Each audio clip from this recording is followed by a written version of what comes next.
Hello guys, so short video lang to, no? So ngayon ko lang check kasi to na pansin dito kay Peso Loan. Nakakatuwa pala tong Peso Loan na to, guys.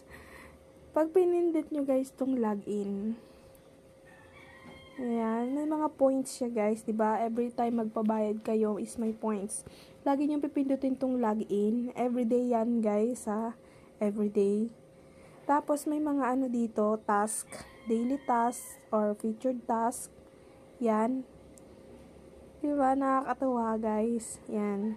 Tapos, pag ni-redeem nyo siya, eto, pipiliin na lang kayo.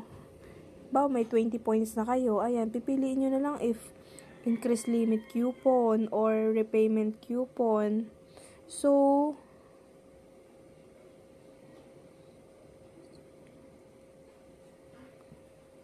plus 200 pesos ba to? Itatry ko next time guys, bibideo ako ulit if ever kung saan dito yung itatry itatry natin siya para alam nyo din.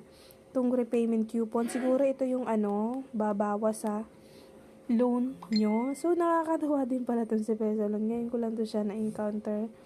So every time magbabayad kayo guys, may points naman kayo makukuha. Ayan. Ay, may valid, ano ba? Only valid. May points only show valid. Okay. Akala ko may expiration. So, pag cash out, hindi pa siya pwede.